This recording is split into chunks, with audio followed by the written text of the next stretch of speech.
Hello and welcome. Thank you for downloading today's episode. My name is JJ Flazanes and I am your host.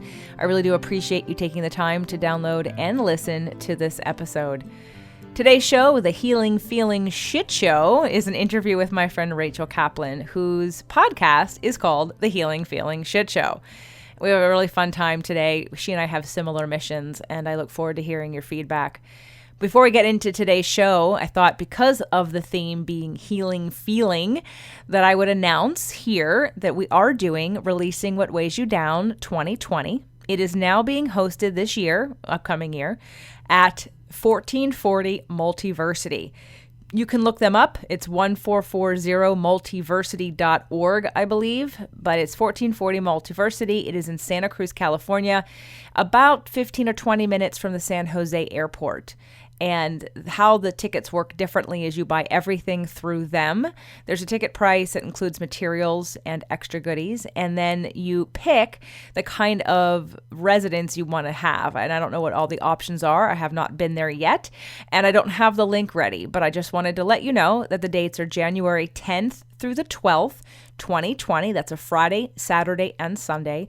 We will start Friday night after dinner. You are to arrive on the property on Friday, and all the meals are included. So all meals are included. Everything's included after you pay for both the room that you would like to stay in if you want to share a room, and then also the ticket price. So 1440 Multiversity, January 10th through the 12th, Releasing What Weighs You Down.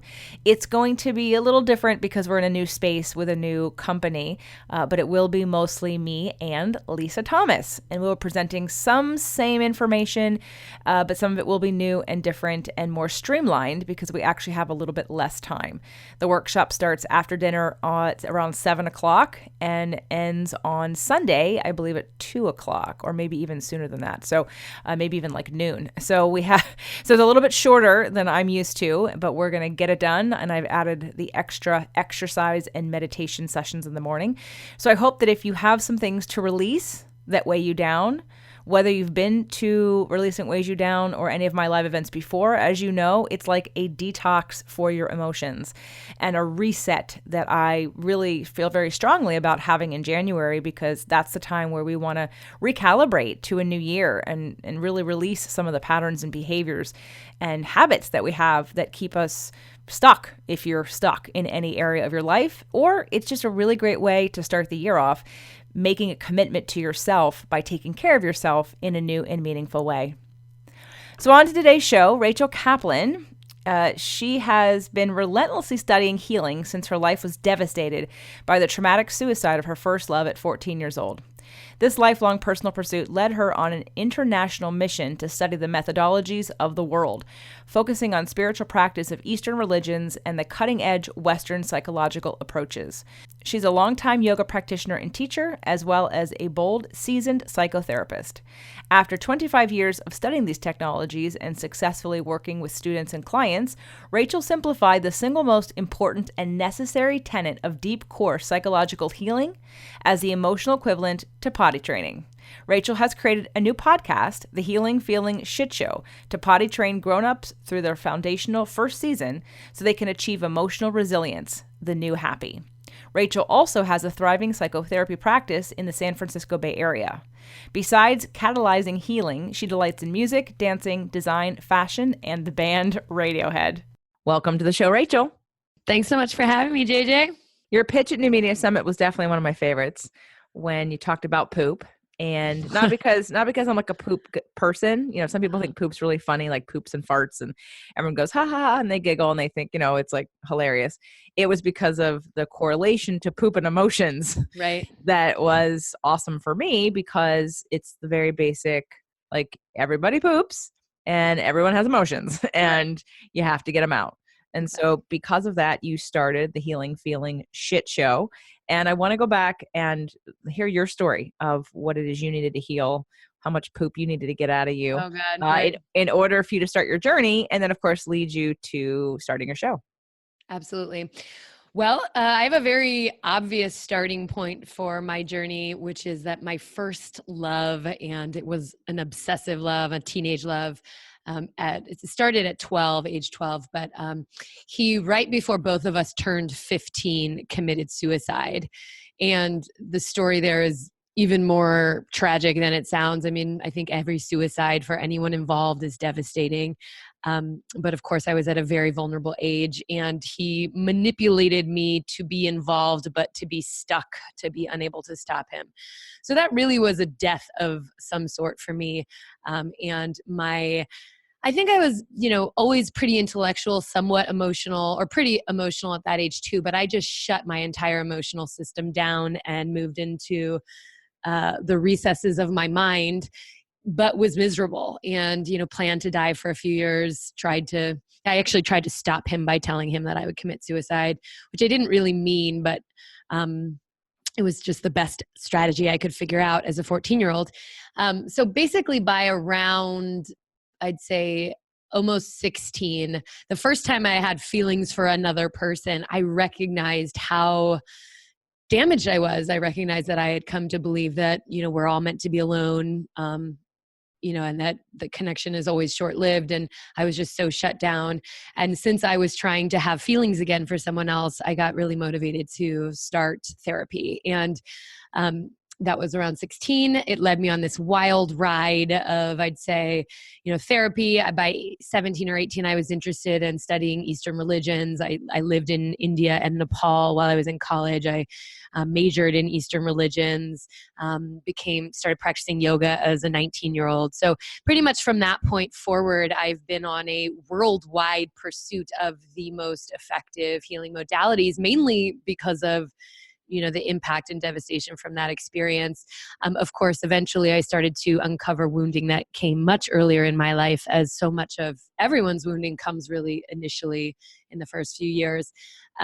But basically the shit show is the most effective and necessary skills that I think are absolutely imperative for every single human to have if they want to have emotional well-being. And what I really focus on, instead of just calling it happiness, because I think we have a culture obsessed with happiness, I call it emotional resilience, which I think includes tons of happiness and contentment, but is really based in a sense of whatever life throws at you, you can handle because you know how to move your feelings through your body.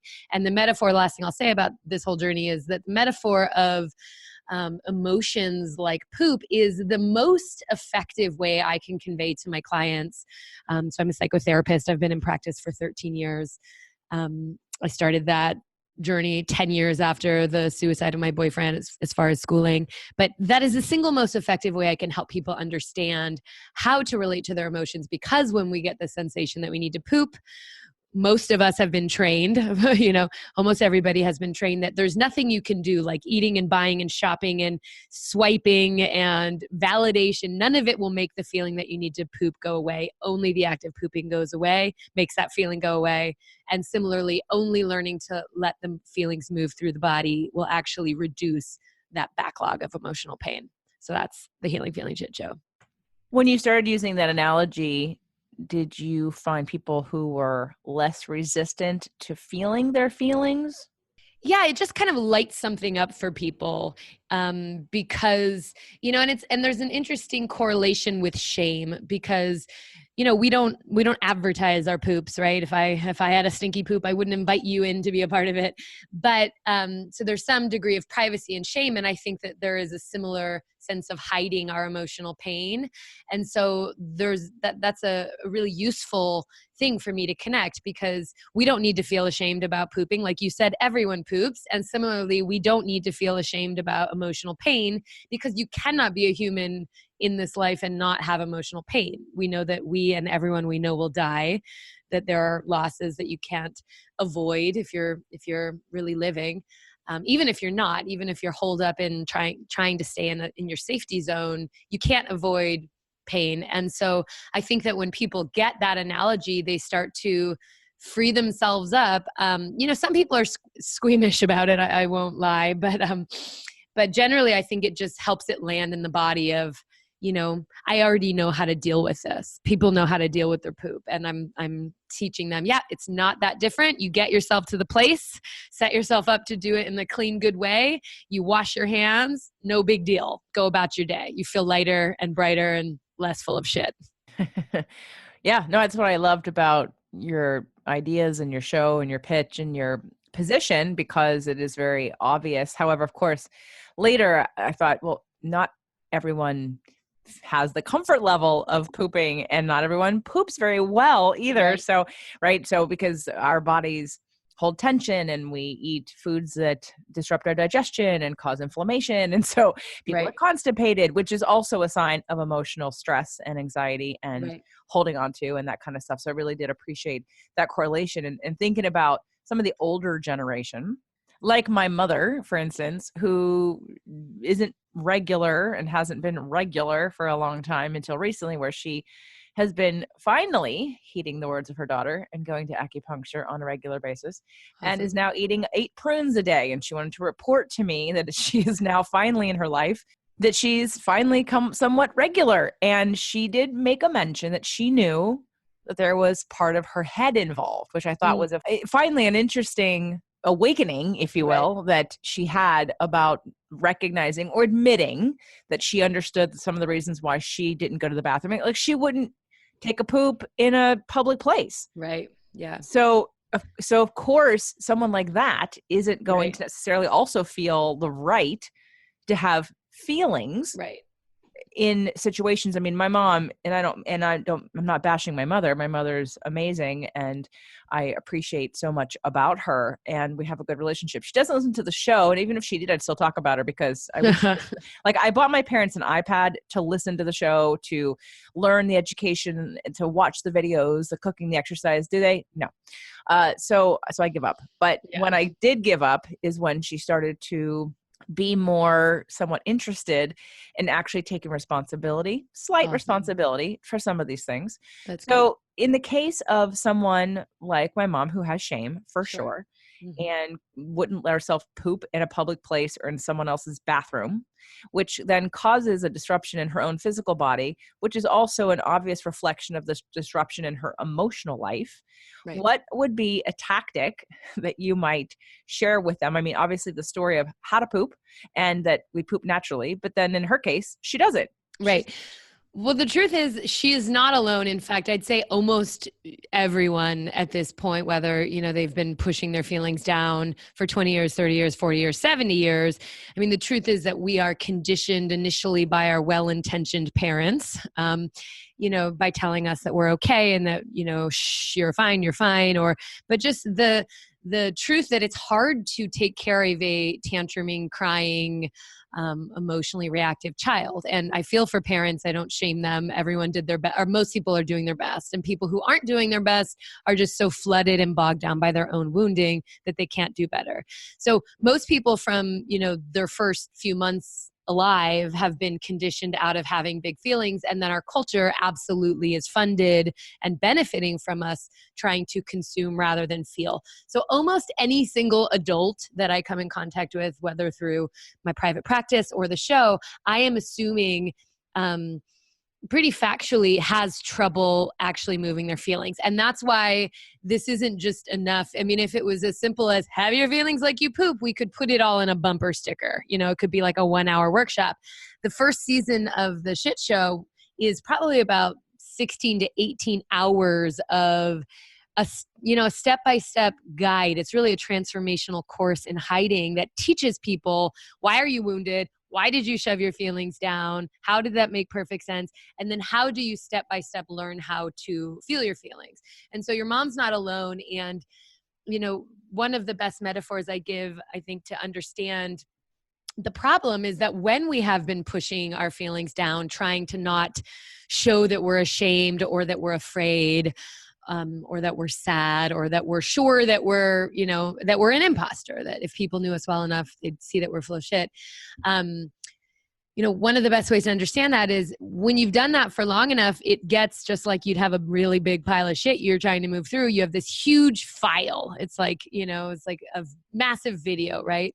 And so I tell people, if you can picture that you forgot to download your movie on your iPad before you went to the airport, when you get to the airport, even if you have an hour, you're not going to get that movie on your iPad because the bandwidth at the airport sucks.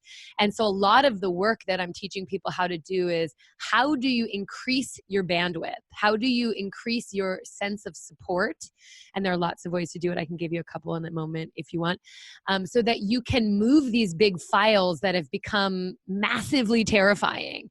And that's what I'm doing as a therapist. I joke that I'm like a hotspot for bandwidth, is I'm templating to my clients how to move those big feelings.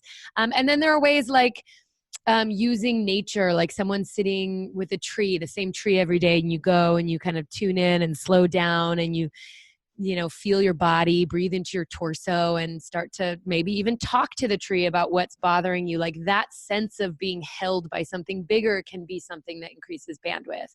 Using music, using art, there's all kinds of strategies. And I break it down generically for all emotions. And then episodes 7 through 10 will break down each specific emotion. And for my show, that's anger, sadness, fear, and shame, with tons of strategies about how you can connect into that particular feeling and move that particular feeling. What's been the response, I'm curious, for people listening to the show?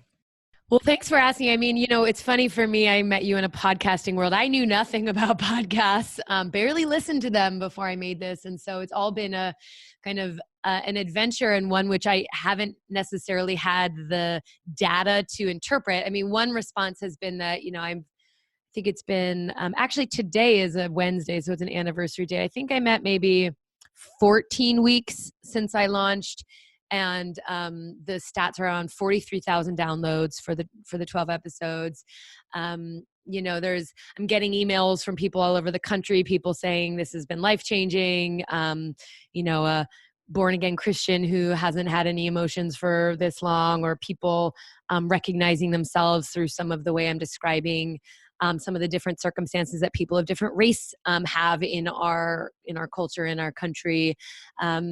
A lot of people just, saying that it's really speaking to these parts of themselves, that they're crying throughout the episodes. I mean, it feels like people are really moved. It's hard to know. I got one last week that said, I love this. I think this is from Jimmy. Jimmy says, I love this. I think it could really help so many people, but I'm a little put off by the poop stories. I tried to get through the first 2, but number 3, it's just gross. And I'm wondering, would it help more people without the poop? And I just love that I'm like, I just know who I am and why I'm using the poop stories. And I am one of those people that thinks poop stories. I just always get a good laugh out of poop stories. And, I explained to him what purpose the poop stories were serving, but then said, we might just have really different tastes, because I think the poop story number 3 is the best one. Well, and everybody, I did a whole show called Dear Haters. There's heard it. I loved it. There's a fast forward button, guys, right? So if you don't, the poop story is coming, why would you throw the baby out with the bathwater? Exactly. If you get benefit in the whole show and there's a small part of it you don't like, just skip over it. Right. And for me, part of what I'm trying to model, and I think I really genuinely live this, is what is the point? And for all of your listeners who are obviously so committed to their well-being and their health and their spiritual evolution, it's like, we are going to die. We don't know when, but it's definite. I mean, unless you're one of those people who is, banking on uploading your consciousness into whatever comes next, which, that's so questionable to me. But part of the joy of life is that it's temporary. And so for me, if we're going to spend 20 years, 30 years, however long it's been cultivating well-being, what is the point if we don't enjoy and lighten up and figure out how we actually have fun? And so, that's one of the things I like to hold, is that the content of the shit show, the first season at least, is really some of the deepest, most painful, most excruciating, least tolerable experiences we all have, like burning in shame and worthlessness, feeling terror, like really coming into a direct experience of these parts that we were sure at some point made us unlovable. That's heavy shit, right?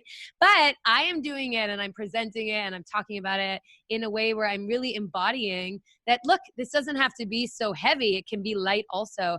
And I do think that when you get to the place where you're no longer preferring, where you're no longer avoiding your painful emotions like the plague, which never works, right? It's like you can't actually, you said this actually in my show, like we can't run away from ourselves. Like wherever we go, no matter how medicated we are, you know, they're going to catch up with us, whether it's in the schism between who people think we are versus how we feel, or just the, you know, terrible addiction and, you know, destruction of the things that we hold, you know, valuable, like our relationships. You can't outrun your pain.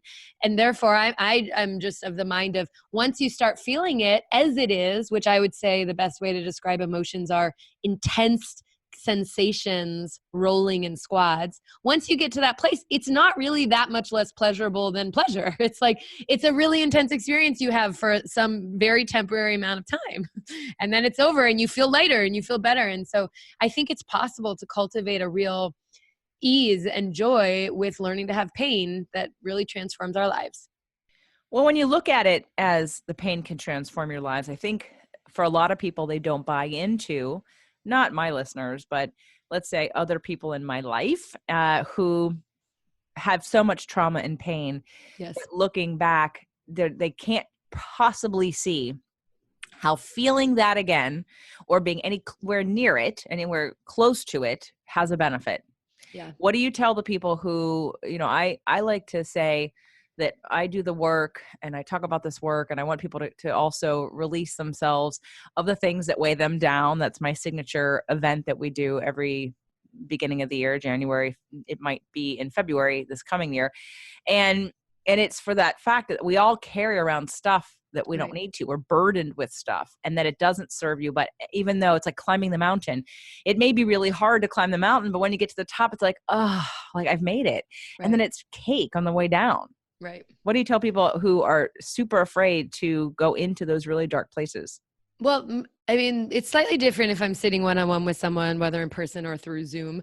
But the main thing is, you know, helping people. I have a way, I think, of seeing people's patterns and the ways they're suffering despite their efforts to avoid their pain that really almost can be alarming to people. Like, how do you know? You know, there's a sense of just being able to call out very quickly, usually just because I've been doing this for so long, how their efforts to not have pain actually leave them in pain. And so there's something about people just feeling witnessed in their best strategy and how it's not really working that I think opens up the first gate. And so the first episode of the Shit Show talks a lot about the cultural conditioning and how we got here and all of our efforts and our strategies and how they're not working. And I'm trying to help people relate. Like, yeah, I try that, I do that. And then the other thing is that I think, you know, and it's again different in my therapeutic work versus the Shit Show, but creating that connection with the person's pain that expedites their access to it. Like that person probably doesn't have access to their pain, but if I can create an experience with them through my, you know, through my empathy, through my attunement and tracking and just, you know, skillful knowing of where it is in their body, if I can help them feel it a little bit and then help them pay a lot of attention to how there's relief after. And that's not always immediate. A lot of people, it will happen in the first session. A lot of people said that, you know, the first episode, they had them in tears. I have 6 hours of my own clients' interviews. 6 different clients wanted to be involved. And so we had pretty thorough interviews about their work, and their experiences are woven throughout the first season. And so you're hearing it from me, and then you're hearing it from people who had very different life experience. And I think all those voices help people create that increased bandwidth where they can start to be like, wow, this is me too. And, you know, when someone has their first taste of pain not killing them, you know, and that's a really important thing for anyone listening. Like next time you can't avoid, or maybe you're getting brave listening to us talk and you want to actually turn toward your pain versus turn away from it, pay very close attention when you're feeling it, especially if it starts moving and maybe you cry or you start feeling shaky or you feel rage burning or shame burning. Pay attention to just tracking, like, is it killing you? Is it in fact lethal? And then afterward, you know, once you recover your baseline, and I give all kinds of tips about how to do that well in episode 5. Once you recover your baseline, you want to look at, okay, do you actually feel better? Do you feel lighter? Do you feel more relaxed? It's impossible to not have anxiety. We live in an anxiety-based culture, right? Everyone's stressed, everyone's anxious. Now, I would call that, those two are different words, more societally validated words for fear. So if you're walking around trying to avoid your pain, you cannot have peace inside. It's impossible, because it means you can't be in your body, and there's no other place to have peace. Our minds aren't peaceful. They're labyrinths. They're endless mazes of possibility. So, when you learn how to feel your fear or your sadness or your shame, whatever it is, you will start to have peace. You'll start to be able to settle down and live in your cell tissue, in your body, which I know you're all about in your show. And you'll start to feel better. You'll just start to feel better. And that's proof enough. Good. All right.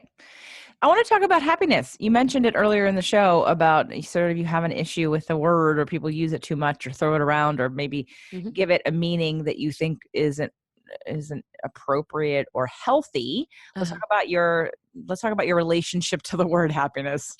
Yeah, it's a good question. I mean, it's interesting because I didn't actually include it as one of the episodes. I mean, what I would say for a healthy individual, and, someone who's done a lot of work, or someone, let's say if we imagine the ideal person coming into the world and not having any wounding, right, which we know is impossible, that they have four emotions. If we were to break it down to the most primary, essential emotions, they would have four emotions that they could not get away from throughout their lives. And those would be happy, mad, sad, scared. So those are, you can't, scared is it's biologically useful. It helps us not die. It's like mad is just one of, as much as it has a bad rap. Happy is one of them. Fear. It's all, so those are essential, right? Now in my show, I deal with mad, sad, scared, and ashamed. So the reason I do that is that it's not because I think people are good at feeling happiness. In fact, Brene Brown has been saying a lot recently that the most vulnerable experience is actually joy or happiness, because we're so sure it's going to be pulled out from under us. So I think actually maybe in an upcoming episode, I should talk about happiness, because I don't think we're necessarily actually comfortable with it. I know in my own journey that because I woke up to a sense of spirituality and meaning through such devastation, it took me much longer to be comfortable with happiness than it took to be comfortable with pain, believe it or not, like genuine happiness, not giddiness, not bliss. But what I would say, the reason I critiqued happiness, or the reason why I'm not just trying to usher people on the fast track to happiness, is that one is, I think that a more sustainable experience and a more valuable experience is something called what I would refer to as contentment, or well-being. And I think that can have a real sense of like a gentle, soft optimism, or a sense of delight, or a sense of joy. But I think that, it's a more stable experience. I think when people think about happiness in our culture, because of it's so out of whack, our culture itself, it's so immediate gratification based. It's so consumerist. Most people know how to take more than they know how to give. Like there's all these things in our culture that I think create imbalance in people. Because of that, I think that when people are looking for happiness, they want like bliss. They want a high. And part of what I teach my clients, and I don't talk about it quite as much in the shit show, is that we can get into a really low state of despair and pain. We can also get into, real manic states of highs, and neither of them are actually,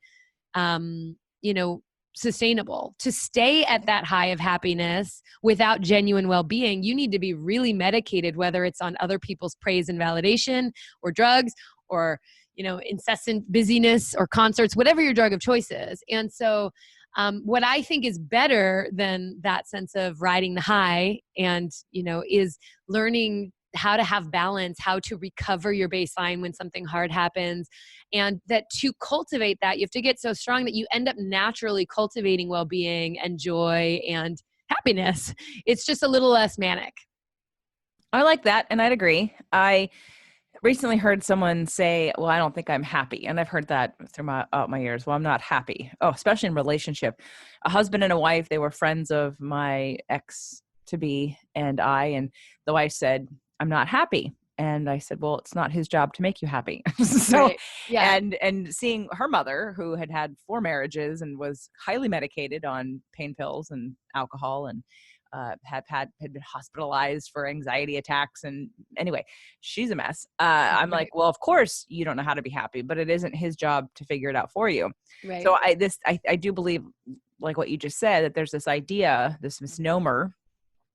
It's weird. Like, I'm trying to correlate it to exercise or to weight loss, only because sometimes it's easy for people to understand, Uh-huh. like, oh, I'm not seeing any results. For what are you doing? Right. Yeah. Well, I'm not doing anything. Okay. Well, I've changed my diet. Are you exercising? No. Or there's this idea of, oh, because again, they don't understand the science behind exercise. Like, women will, well, I'm not really losing any weight. Well, are you doing resistance training? No, I'm on the treadmill. Okay. Well, if you lift weights to go to failure, oh no, I'm doing like the 2-pound weights. I'm like, okay, that's not okay. You don't understand how the science. Right. And it's, again, our misunderstandings and oversimplification of things that get us into trouble, when I believe, especially with emotions, people oversimplify, happy, or that their emotions are important for them to express. Again, another reason why I really loved your pitch and your show and your mission, because it is something we need, which is what I'm trying to do also, is to get people to understand and be in touch with Right. their emotions and to recalibrate. I still like the word happy. Mhm. And I think it's a great entry point for conversation when people say, well, I'm not happy, and to ask them what that means. And I think maybe another word, as I was listening to you talk about contentment and well-being, I would say peace. Yeah. Yeah. And I like the word happy too. And I like the experience as well. I think it's a pretty natural outcome of healing. I just think that what is more, where you get more bang for your buck, is knowing how to be with all of the feelings. And part of what, I call that emotional resilience. I think the great thing is that it's really about testing ourselves and learning to trust ourselves. And once we start to have those experiences where we can recover or digest or express or just bounce back from the pain of our lives, our losses, our stresses, whatever it is, then we start to trust ourselves and we start to feel so capable and so strong that we can actually live the life that we dream of, where we can take bigger risks, we can connect more deeply, we can get out of our comfort zone, and really, I think, actualize into who we are, the best version of ourselves. And through that, it's a pretty enjoyable experience, when you start having these experiences that feel like they're blessings or miracles or synchronicities, or you're surrounded by people that bring out your best. That's going to feel really good. But I think the way there is really through earning it, through testing ourselves, through being able to be with all of the feelings versus just focusing exclusively on trying to create happy. Agreed. Because obviously, if you don't have happiness, or you don't feel happy, or you don't know what that is, there's a lot of things in the way that you do Right. have that need to be let go of, right? Yeah, right. Yeah. I love that.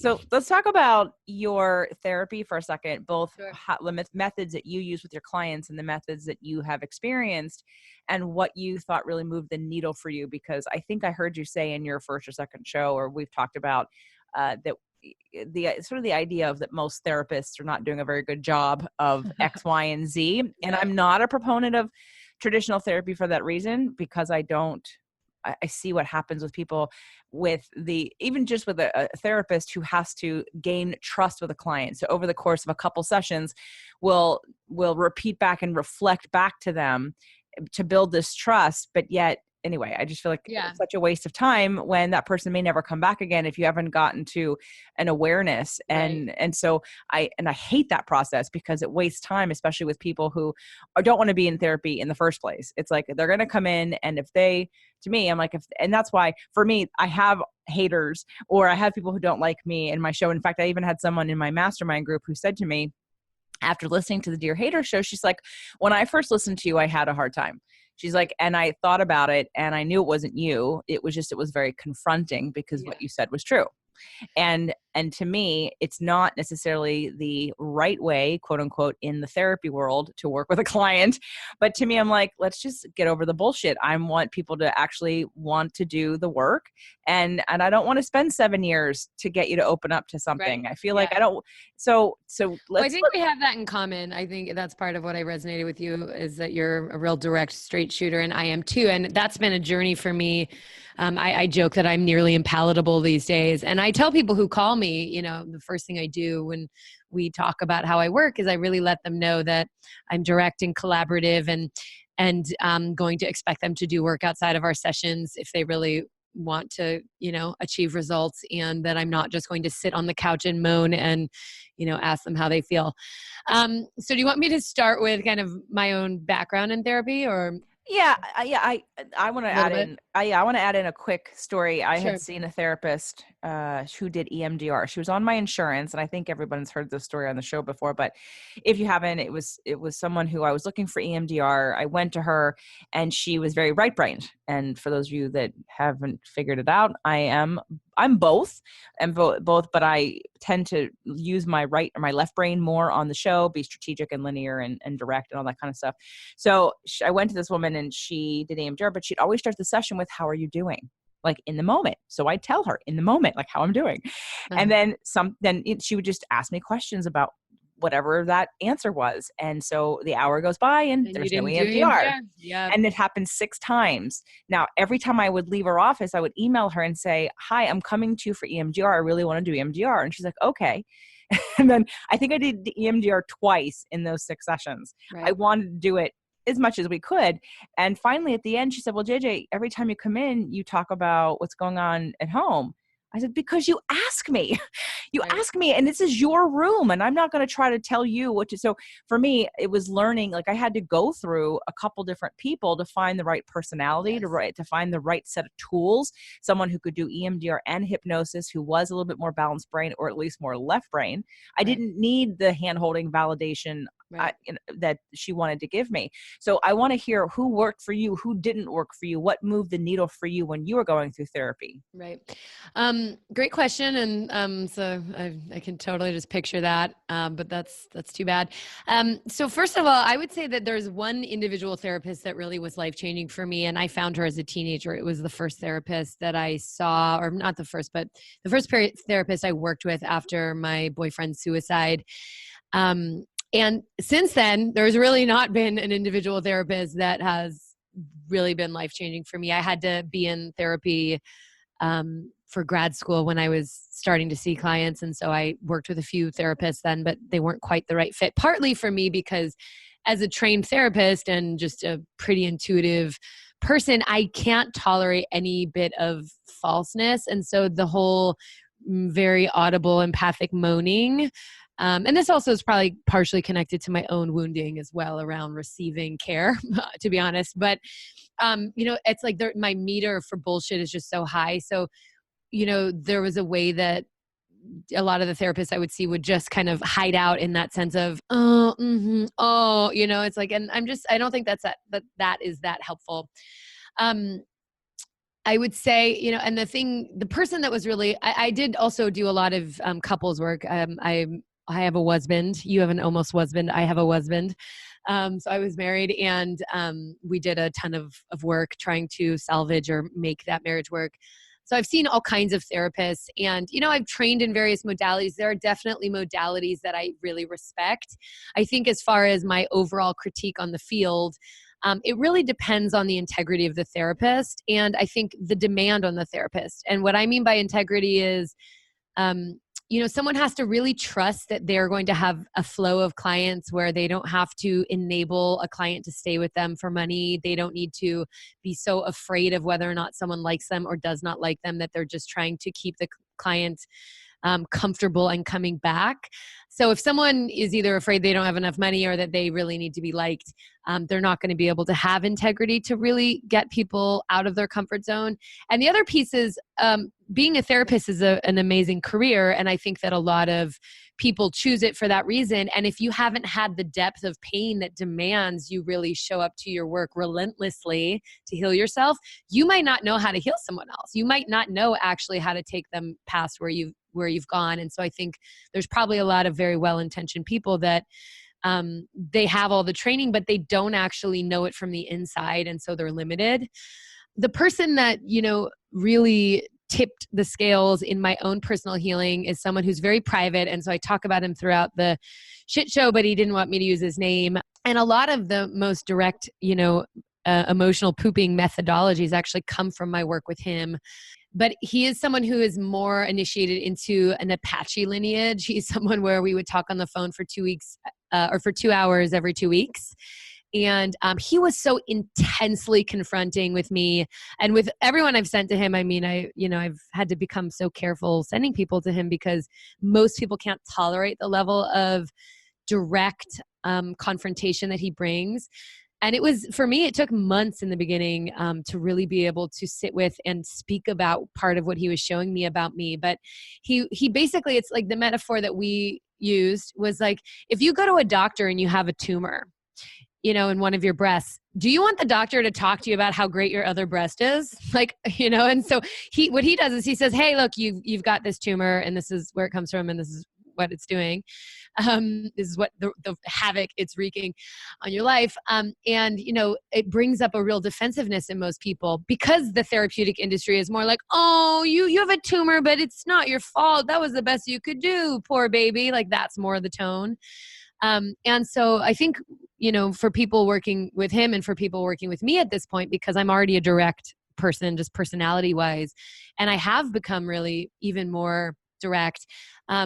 It's helping people understand, trying to be as non-pathologizing and non-shaming as possible, but trying to say, hey, look, I want to help you with this tumor. You did as best you can. You're now paying me a lot of money to help you, do something you haven't been able to do for yourself. And I absolutely, the last thing I'll say is that, I try to give people a sense in the first session of what I see and what some of my ideas would be of how we would work with it in a pretty direct way so that they do have that sense. And there are a lot of clients where they're just going to over time realize, I'm too direct and they need it softer, and that's okay. Luckily there are so many therapists and there's no shortage of therapists that will moan at you. And I also want to say, I don't think all therapists suck. I think there's fantastic practitioners, tons of them, but I just think as an industry, I'd give us a B-. I'd agree with that. And I've seen a handful of people myself and have my own critiques of things I would have preferred after the fact, things I had to learn later. And I went, well, I wish you would have said that, or I wish we would have focused on that a little bit more. Or in the case of someone that I've worked with for years who I see sporadically, although she kicked me out last time and said, you're fine, go away, don't come back. Which is awesome, right? Like, I love that. Like a therapist actually firing the client. It's like, that's good. No, she's like, I love you, but you don't need therapy. You're fine. Because I said, I want a double session. I want EMDR in the first half. I want hypnosis in the second half. Yeah. And I hadn't seen her in years, but she just was like, you're fine. So, but at the same time. By the way, I think EMDR is amazingly effective. I do EMDR and do you do it on Zoom? I have, but it's a little more complicated. What we would need to do for that is the person would have to download an app where they can do bilateral, but I have done it and I could do it. Okay. Important for me to know and promote that. There's only been one other person on the show who has said that they do EMDR virtually. And so it's important for me to let people know because I want to give them a resource so that they have it, because sometimes it's hard for people to find locally. And I think it should be malpractice, honestly, for a therapist to not know EMDR, because like your question about people who have had so much trauma and they don't want to go toward it, there is something to be said for bringing up the trauma in someone's system without giving them anything that helps it. And, just every single EMDR session I've done, and I've done hundreds and hundreds of them, it's like, there's no one who is more activated after the EMDR. It's like everybody feels better, whether or not it clears the whole thing or brings them to the place they want to get to in one session is questionable, that sometimes not, but everyone feels better. And I think every therapist should know it. I agree. So let's talk about where people find you if they're interested in listening to your show or having a session. Awesome. Yeah. Well, the first thing that I did is I streamlined a way for people to jump into the skill portion of the Healing Feeling Shit Show. And to do that, the easiest way is to go to the URL, yourcorewound.com. just like it sounds, yourcorewound.com. And I created a quiz there where you take this quiz. It takes you probably about 5, maybe 6 minutes. Just rate the statements, and then it will email me your results. I will look at every single one, and I email you a little module, a free module that will give you the emotion that I think you should start your work with. It's not exactly true to say it's the theme of your core wound, because most core wounds are organized kind of similarly, and shame and worthlessness and belonging is always going to be deeper than sadness and anger. But it's like the emotion that is out of whack in your system that will give you an access point to try some of these skills. So I send you an episode of The Shit Show, a little video of me explaining how to work with that emotion, and a list of skills. Now, you will get much, much more out of that work, that streamlined action-based work, if you also listen to The Shit Show, and that is Healing Feeling Shit.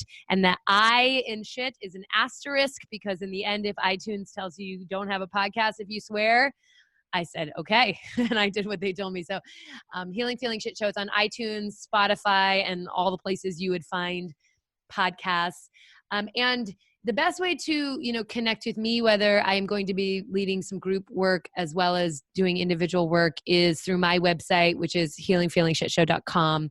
You can email me through that. My email is there. And it's just the same name, but at Gmail. So yeah, but if you want to jump in the work, if you want to get the benefit, I would say go to yourcorewound.com right away, take the quiz. I'll send you the stuff and start listening to The Shit Show. And yeah, I'm here for you. If I'm happy to have questions answered, and you can record them. And I'm also constantly looking for funny poop stories. So if you have, had the I pooped my pants accidentally kind of experience, or something else that's funny and outrageous, or if you do end up having it, next time you poop your pants accidentally, know that there is a really special place waiting for that story. So we'll take your poop stories. Awesome. Okay.